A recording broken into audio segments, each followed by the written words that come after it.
पारंपरिक ओळख असलेल्या येवला शहरामध्ये रंगपंचमीची ही पारंपरिकताही कायम ठेवत येवलेकरांनी रंगपंचमीचा आनंद घेतलाय.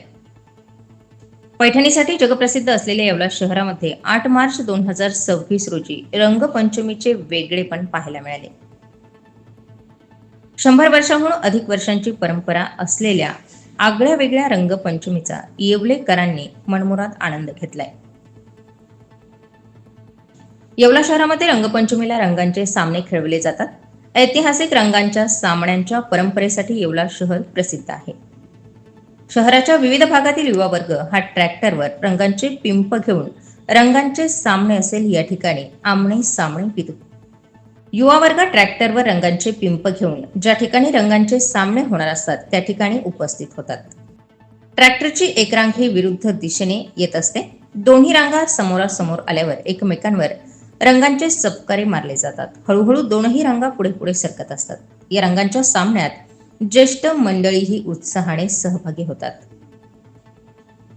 अनोख्या रंगपंचमीमुळे सर्वत्र सप्तरंगी वातावरण तयार झाल्याचं पाहायला मिळतं. एकमेकांवर जबरदस्त आवेशाने रंग टाकले जातात आणि रस्तेही रंगीत होतात. एका गल्लीतील सामने झाल्यानंतर दुसऱ्या गल्लीत हे रंगांचे सामने खेळले जातात. येवल्याची ही रंगपंचमीची अनोखी परंपरा असून शहराची संस्कृती जपण्यासाठी युवा वर्गाकडूनही प्रयत्न केले जात आहेत.